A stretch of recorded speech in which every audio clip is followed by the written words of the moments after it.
El amor de Jesús por los animales que nos fue ocultado. Sobre este tema surgen dos preguntas. La primera es, ¿amaba Jesús a los animales? ¿Se puede hablar de un amor de Jesús por los animales? Quien responda afirmativamente a esta pregunta tal vez se interese por saber sobre lo que se sabe al respecto. Y quien crea en el amor de Jesús por los animales se planteará una segunda pregunta. ¿Quién ocultó el amor de Jesús por los animales? Estas preguntas las vamos a examinar hoy a fondo. Pero primero, ¿quiénes somos nosotros? No somos teólogos, no creemos que se pueda estudiar a Jesús. Somos personas que vemos a los animales como criaturas de Dios y así las tratamos. Como seguidores de Jesús de Nazaret, queremos sacar a la luz la verdad sobre su vida y sus enseñanzas, y hoy especialmente respecto a su relación con los animales, sus hermanos menores, nuestros hermanos. Antes de pasar al amor de Jesús por los animales, queremos mostrar brevemente las consecuencias fatales que tuvo y ha tenido hasta ahora el hecho de que a los animales se les niegue todo derecho de protección de su vida y de su personalidad. Se les valora simplemente según el provecho que tienen para nosotros, los seres humanos. A la mayoría de los animales se les emplea como suministradores de carne, o mejor dicho, se abusa de ellos y se les mata brutalmente. ¿Se pueden imaginar ustedes que en la Tierra viven más del doble de animales de matanza que seres humanos? Una gran parte de estas pobres criaturas lleva una existencia horrible debido a la ganadería masificada. En todo el mundo se matan anualmente más de 50.000 millones de animales para el consumo humano, sin contar los peces y demás habitantes del mar.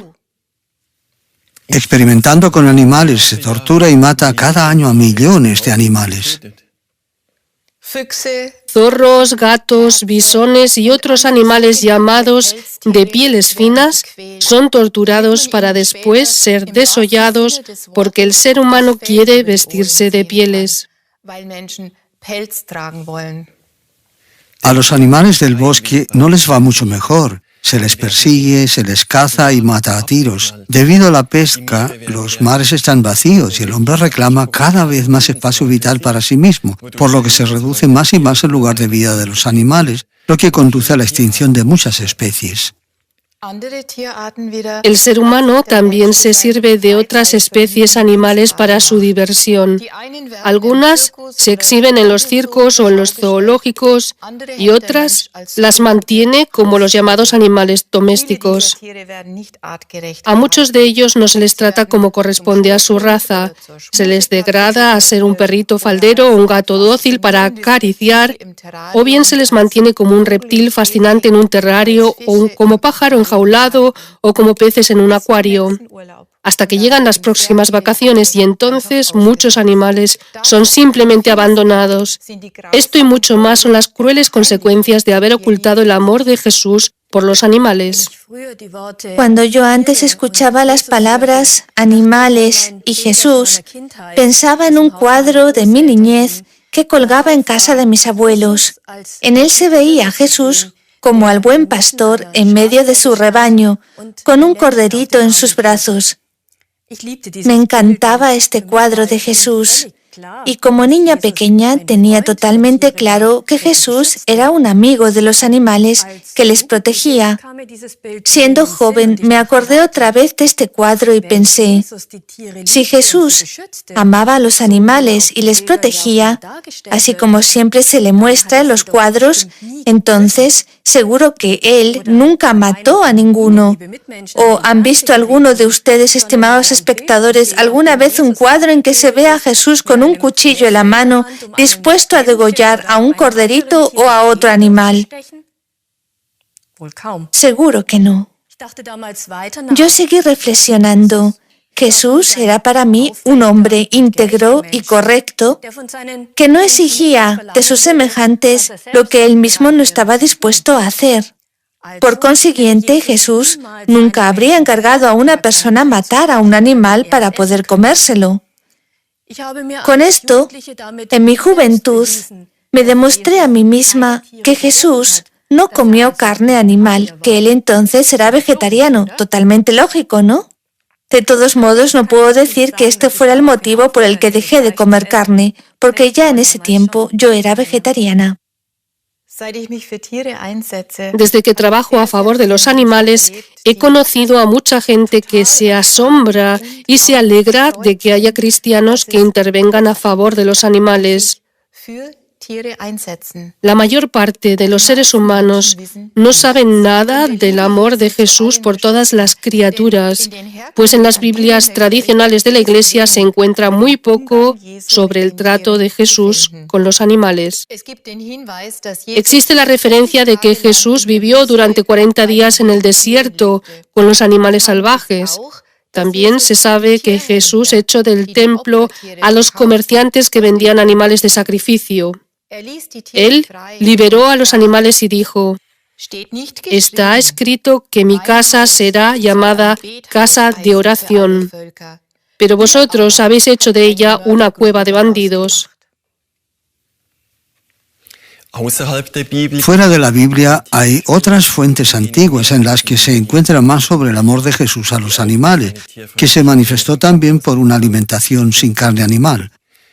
Muchas informaciones están recopiladas en el libro del teólogo y erudito religioso, el doctor Karl Anders Skriver, La forma de vivir de Jesús y de los primeros cristianos.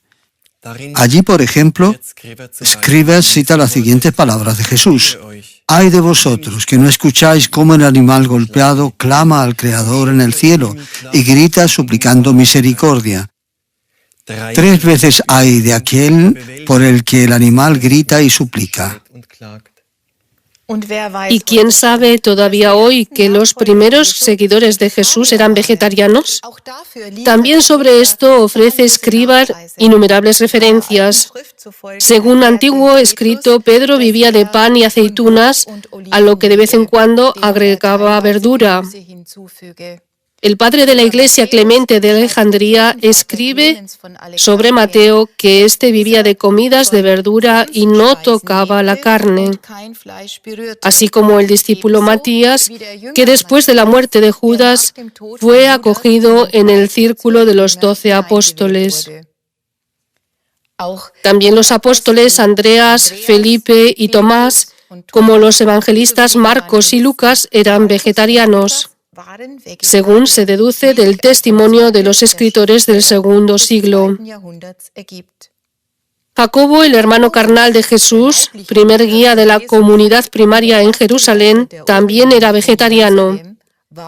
De él se sabe que no tomaba vino ni bebidas para embriagarse y que tampoco comía carne.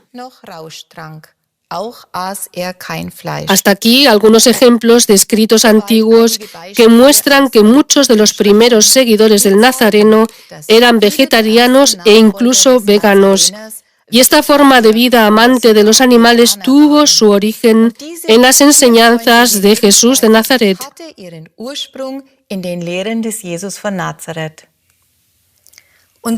Hoy en día disponemos de un escrito que no se encuentra en la Biblia, en el que se puede leer mucho sobre el amor de Jesús a los animales y sobre su alimentación sin carne. El Evangelio de Jesús es un evangelio originario que proviene de inspiración cristiana y que coincide con algunos fragmentos del tiempo del cristianismo originario que aún se conservan. De este evangelio que no se encuentra en la Biblia, deseamos leer algunos párrafos. Por ejemplo, allí se informa cómo Jesús dejaba en libertad a los animales. Aconteció un día, al terminar Jesús su predicación, un joven trajo conejos vivos y palomas para que él los comiera con sus discípulos. Y Jesús miró al joven con amor y le dijo: «Tienes buen corazón y Dios te iluminará. Pero ¿no sabes que Dios en el principio dio al hombre para alimento los frutos de la tierra? Y no por eso lo creó inferior al mono o al buey, al caballo o a la oveja, para que matara a las demás criaturas y consumiera su carne y su sangre». Poned pues en libertad a estas criaturas, para que se alegren en Dios y no traigan culpa a los hombres. El joven las liberó, y Jesús rompió sus jaulas y sus cuerdas. Sin embargo, he aquí que temían ser cautivadas de nuevo, y no querían irse de su lado. Pero él les habló y les dijo que se fueran, y obedeciendo sus palabras se marcharon llenas de alegría. En otra situación, se describe cómo Jesús ayuda a un caballo. Aconteció que el Señor salió de la ciudad e iba por la montaña con sus discípulos, y llegaron a un monte de caminos muy escarpados. Allí encontraron a un hombre con un animal de carga. El caballo se había desplomado a causa de la sobrecarga, y el hombre lo golpeaba hasta hacerle sangrar. Y Jesús se le acercó y dijo: Tú, hijo de la crueldad, ¿por qué golpeas a tu animal? ¿No ves acaso que es demasiado débil para su carga y no sabes que sufre? Pero el hombre respondió: ¿Qué tienes que ver tú con esto? Puedo golpear a mi animal cuanto me plazca, pues me pertenece y lo compré por una buena suma de dinero. Pregunta a los que están contigo, pues son de mi vecindario y lo saben. Y algunos de los discípulos respondieron diciendo: Sí, Señor, es tal como dice, estábamos presentes mientras compraba el caballo. Y el Señor respondió: ¿No veis acaso cómo sangra y no oís cómo gime y se lamenta? Pero ellos respondieron diciendo: No, Señor, no oímos que gima y se lamente. Y el Señor se entristeció y dijo: Ay de vosotros, que por la insensibilidad de vuestro corazón no oís cómo se lamenta y clama piedad al Creador celestial. Y 3 veces hay de aquel contra el que clama y se lamenta en su tortura. Y él se acercó y tocó al caballo, y el animal se levantó y sus heridas estaban curadas. Dijo al hombre: Prosigue ahora tu camino y en adelante no golpees más, si es que esperas hallar también tu piedad. Otra parte del Evangelio de Jesús relata que él trataba a los animales como a sus pequeños hermanos. Allí se dice: Jesús entró en un pueblo y vio a un gatito que no tenía dueño y tenía hambre y le gemía. Él lo levantó, lo puso dentro de su túnica, dejándolo reposar en su pecho, y mientras pasaba por el pueblo, dio de comer y de beber al gato, que comió y bebió y le mostró su agradecimiento. Y él lo dio a una de sus discípulas, a una viuda llamada Lorenza, que cuidó de él. Y algunos entre la gente decían: Este hombre se ocupa de todos los animales. ¿Son sus hermanos y hermanas para que les ame tanto? Y él les dijo: En verdad, estos son vuestros hermanos de la gran familia de Dios, vuestros hermanos y hermanas que tienen el mismo hálito de vida del Eterno.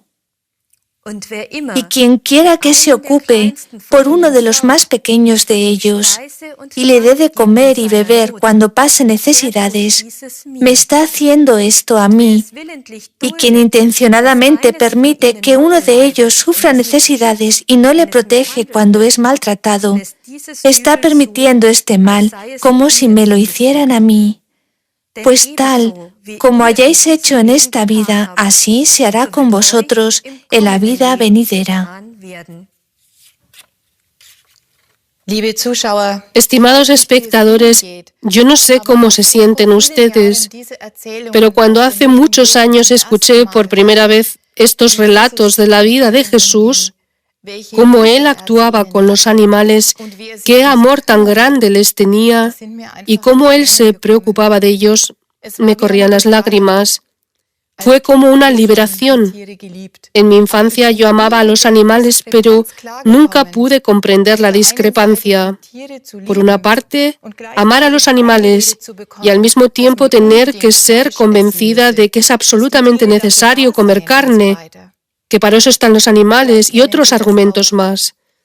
Tal vez usted también ha vivido algo así, pero cuando conocí estos relatos sobre Jesús y los animales, surgió en mí una pregunta muy importante.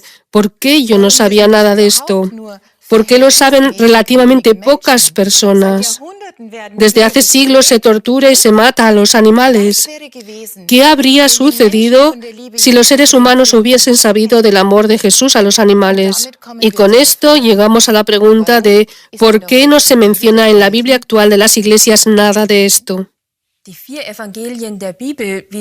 Los 4 evangelios de la Biblia, como son conocidos en la actualidad, no cayeron del cielo como la palabra de Dios. ¿Cómo se sabe? No fueron escritos por Jesús, posiblemente tampoco por sus discípulos, sino que aparecieron casi medio siglo después de su muerte. Y fue entre mediados y finales del segundo siglo cuando se decidió cuáles de los muchos evangelios existentes, que eran los más usuales, se incluirían en la Biblia. Son los textos que conocemos. Muchos más no conocemos. Por el contrario, los padres de la Iglesia podían recurrir a otras fuentes, pues algunos de ellos abogaban claramente por la renuncia a la carne. Uno de ellos fue también Jerónimo, que se ocupó mucho de la traducción de la Biblia y que hoy es venerado como padre de la Iglesia y como santo.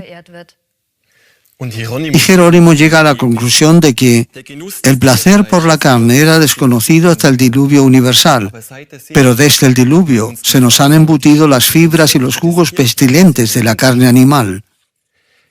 Jesucristo, que apareció cuando se cumplió el tiempo, volvió a unir el final con el principio, de manera que ya no nos está permitido comer más carne.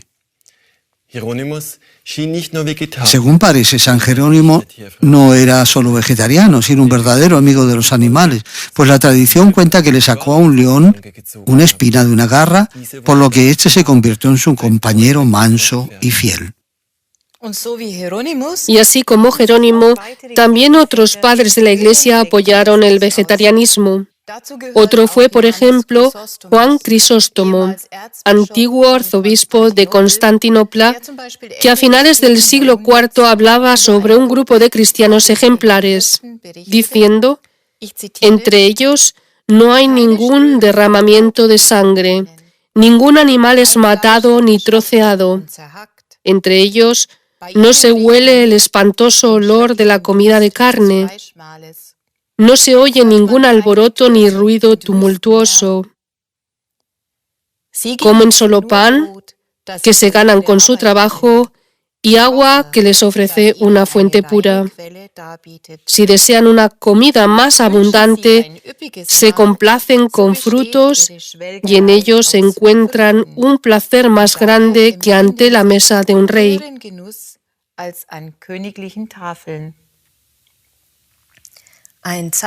Un contemporáneo de Crisóstomo, Gregorio de Nicea, padre de la Iglesia de Capadocia y también maestro de San Jerónimo, dijo: la glotonería de las comidas de carne es una injusticia infame y deseo que aspiréis sobre todo a ofrecer a vuestra alma un alimento de duración eterna. También Basilio el Grande, que se considera como una de las figuras de más significado de la Iglesia, escribió en la misma época: el cuerpo que se carga de comidas de carne es atacado por las enfermedades. Un modo de vida moderado lo hace más sano y más fuerte y le corta la raíz al mal. Los olores de las comidas de carne ensombrecen la luz del espíritu. Difícilmente puede amarse la virtud si uno se alegra con los platos y banquetes de carne. Estas son declaraciones claras y significativas. Imaginémonos qué sucedería si hoy los pastores de la Iglesia anunciaran algo así desde sus púlpitos. ¿Cuánto sufrimiento se les podría haber evitado a los animales si las iglesias hubiesen enseñado en el curso de los siglos la alimentación vegetariana que les era tan conocida a los primeros cristianos? ¿Dónde estaría hoy la tierra? Tal vez no habría catástrofes climáticas. La tierra estaría sana y podría alimentar a todos sus habitantes. Y ahora uno se pregunta, ¿por qué no se conoce actualmente casi nada de esta forma de vida vegetariana de los seguidores de Jesús? A ello contribuyeron con seguridad algunos factores. Los primeros cristianos vivían dispersos en pequeños grupos. En estas comunidades jóvenes, ante todo allí donde no actuaban testigos directos de Jesús, se fueron introduciendo con el tiempo nuevamente los antiguos elementos religiosos, como estructuras de jerarquía, rituales y la idea de celebrar sacrificios, que les era conocida tanto a los judíos como a los romanos. También la tradición de comer carne se impuso al parecer por este medio. Posiblemente en ese tiempo era como ahora. Las personas escuchaban aquello que querían oír. Hasta hoy se refieren la mayoría de los consumidores clericales de carne a una declaración de San Pablo que dice: de todo lo que se vende en el mercado de carne, comed sin preguntar nada por motivos de conciencia. Pero Pablo no hizo esta declaración por motivos alimenticios, sino que se trataba de que no se hicieran diferencias de para quién se sacrificaba la carne. Además, no se puede olvidar que estas no son palabras de Jesús de Nazaret, sino solo la opinión de Pablo, que no vivió en tiempos de Jesús, sino después. Pero antes de esta declaración, él mismo escribió: todo es lícito, pero no todo conviene. Todo es lícito, pero no todo edifica. ¿Acaso no significa esto que para San Pablo no existía una prohibición de comer carne, pero que incluso para él el comer carne no era nada que fuera útil o edificante? Pero la teología ha sacado simplemente de contexto esta frase a medias de Pablo y hasta hoy la sigue tergiversando como legitimación para el consumo ilimitado de carne, ocultando que en otro párrafo San Pablo también enseña que él renunciaría a comer carne si alguien de la comunidad estuviese en contra. Algunos de los primeros cristianos siguieron fielmente a Jesús. Eran entonces como él, protegían a los animales, eran pacifistas y se negaban a utilizar armas. Por esta razón, en las primeras comunidades no se aceptaba el ingreso de soldados ni cazadores. Pero la mayoría quería hacerlo todo de otra manera y, por último, esta mayoría se impuso. Tal vez por la elección de los textos que se incorporaron a la Biblia. Algunos de los más leales seguidores de Jesús fueron perseguidos y eliminados o se les hizo callar. Y así se fue perdiendo cada vez más la elevada ética y moral que enseñó Jesús.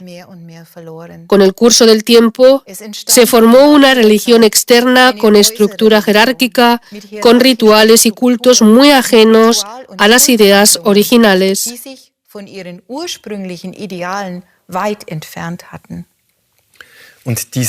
Esta nueva religión la instrumentalizó el emperador Constantino, proclamando la religión estatal del Imperio Romano. A partir del año 313, él dio preferencia exagerada a esta nueva iglesia y en el año 326 emitió la llamada Ley de Herejes para perseguir a los movimientos cristianos originarios. De Constantino se sabe que a los maestros de esta doctrina herética, que enseñaban a renunciar al alcohol y a consumir carnes vegetarianas, les hacía tragar plomo líquido. Desde los tiempos de Constantino podía ser entonces incluso mortal declararse partidario de la minoría vegetariana. Esto explica por qué se sabe tan poco del amor de Jesús por los animales y de la alimentación sin carne. Las minorías se dividieron y se convirtieron en los llamados herejes. El primer hereje que la Iglesia hizo ejecutar fue el español Prisciliano, cuya enseñanza era el respeto por la creación y la renuncia a alimentarse de carne. La Iglesia empezó a eliminar cada vez más lo que se sabía del amor de Jesús por los animales y a todos los que se regían por él. De forma paralela, se fijó el sistema dogmático teológico contra los animales. Ya San Agustín, que dicho sea de paso es el teólogo preferido del Papa Ratzinger, como también lo fue para Martín Lutero, mostró en el siglo IV y V su actitud fría y brutal ante los animales cuando escribió: por sus gritos podemos deducir que los animales mueren con muchos tormentos, pero esto al hombre le trae sin cuidado, pues el animal carece de un alma racional. Santo Tomás de Aquino, hasta hoy reconocido como el padre más importante de la Iglesia Católica, precisó en el siglo XIII lo siguiente: creemos que únicamente el ser humano posee un alma substancial, es decir, que vive por sí misma, mientras que las almas de los animales perecen con sus cuerpos. Hasta aquí la cita de Tomás de Aquino. Y tales juicios de estos padres de la Iglesia, a quienes hasta hoy se les alaba, formaron la base del cruel comportamiento de los seres humanos con los animales y la persecución de todos aquellos que protegen a los animales.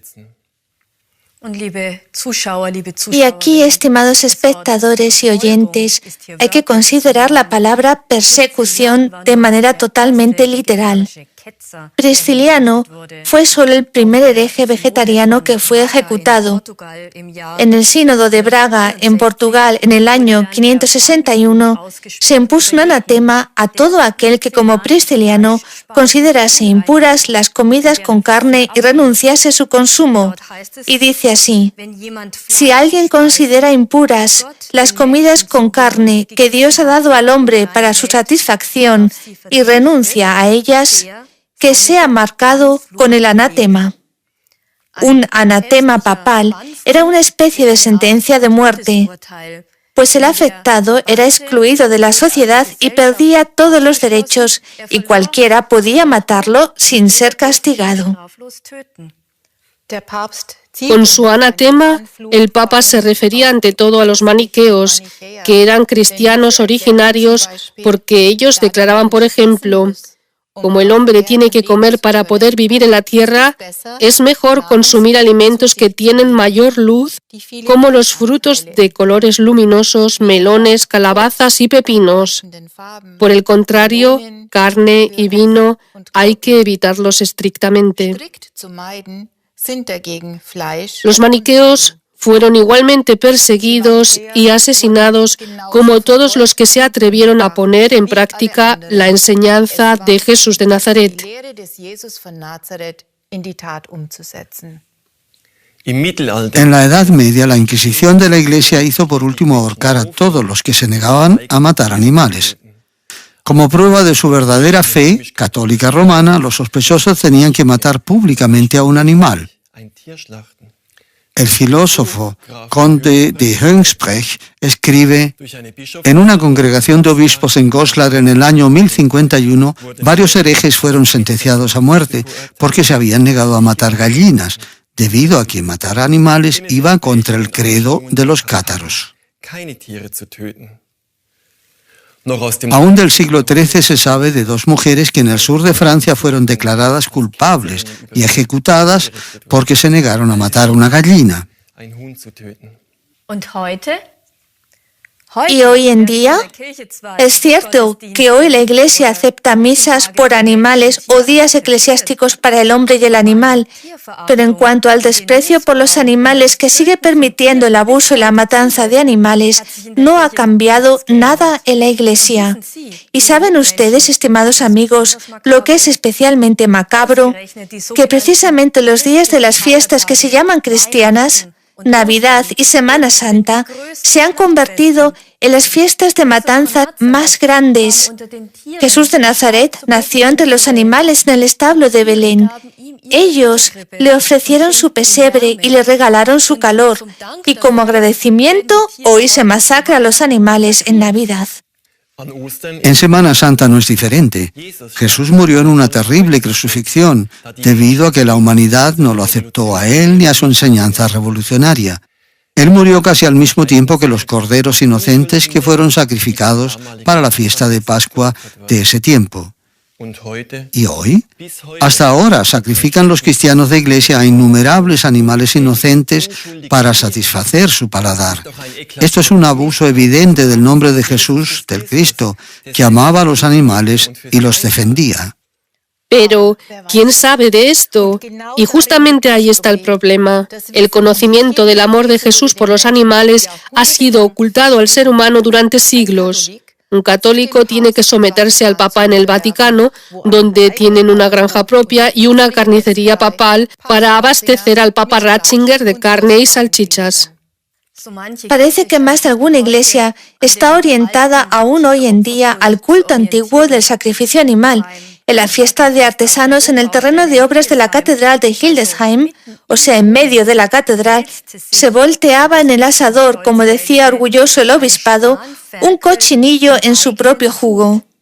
Y no fue el único animal que fue sacrificado esa tarde para satisfacer el paladar. No hay que asombrarse entonces de que hasta hoy los carniceros lleven en su escudo, con legitimación clerical, el Cordero de Pascua como el emblema de la resurrección, un símbolo representativo de Cristo.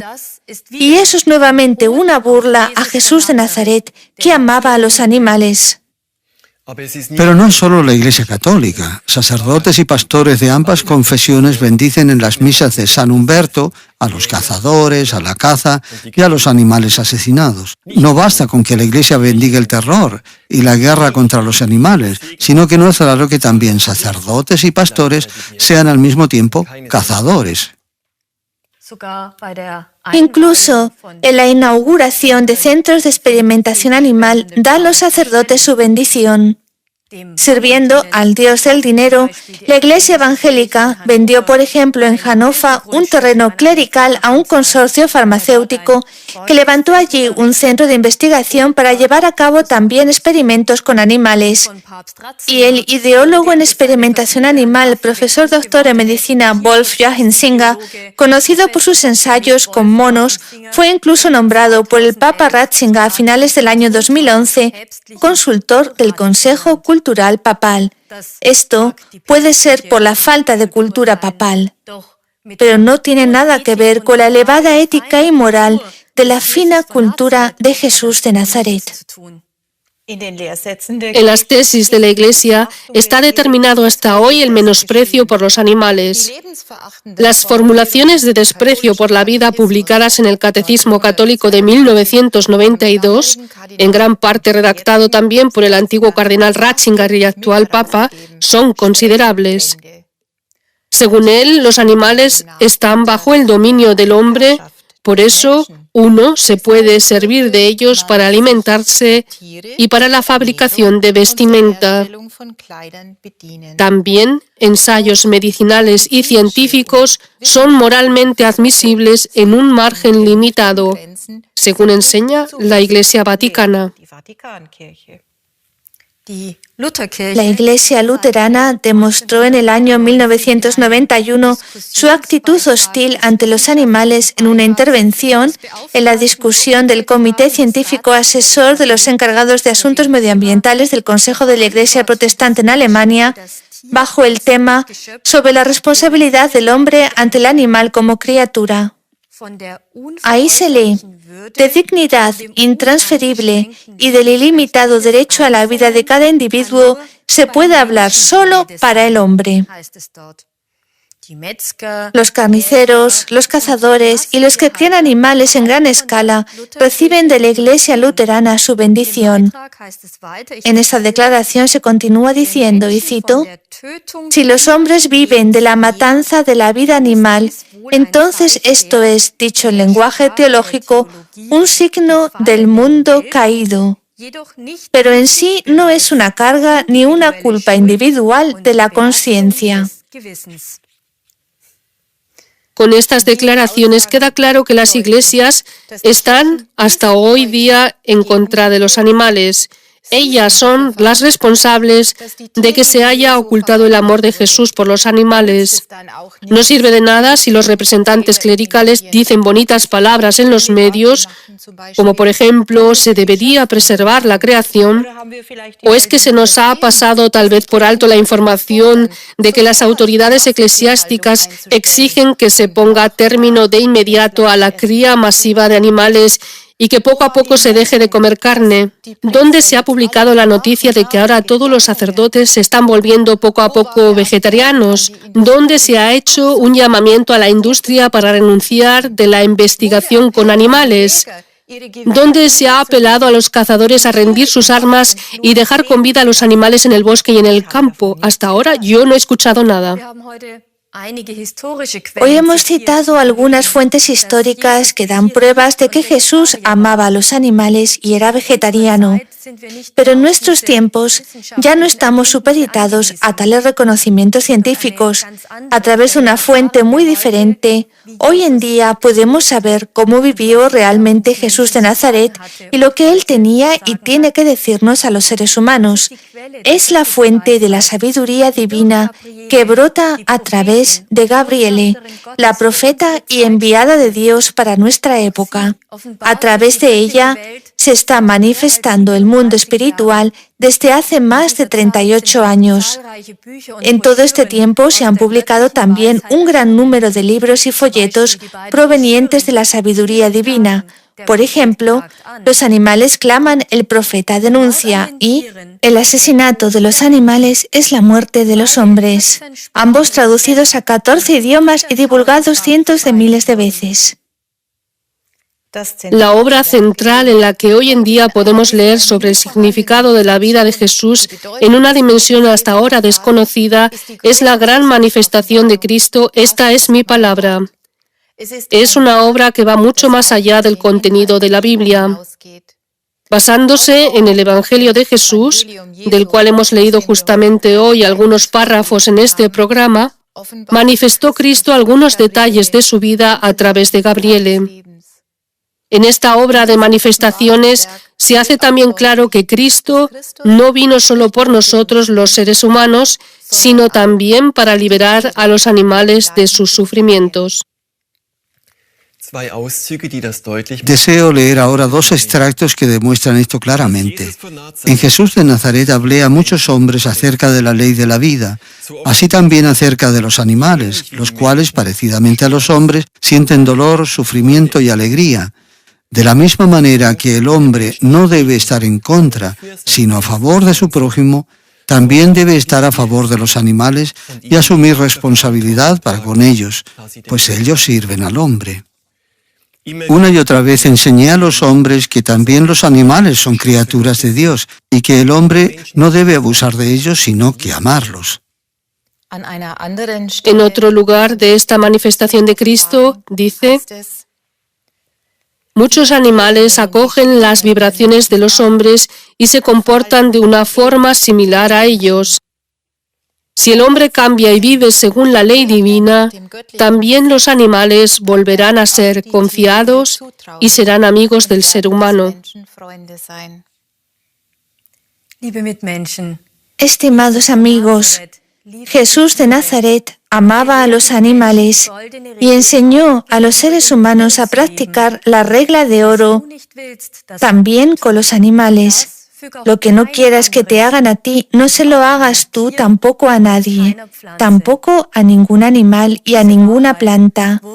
Esta verdad, como tantas otras cosas, fue ocultada por las instituciones eclesiásticas, fue tergiversada y en muchas ocasiones se hizo de ella totalmente lo contrario. Si ustedes desean conocer la verdad sobre la vida de Jesús de Nazaret respecto a su relación con los animales y a lo que verdaderamente significan su vida y su doctrina, entonces podemos recomendarles de todo corazón la gran manifestación de Cristo. Esta es mi palabra. Con una frase de esta manifestación divina, nos despedimos en este programa de hoy. Y dice, lo que el hombre hace a los animales, se lo está haciendo a sí mismo, pues la vida, Dios, está en todas las formas de vida.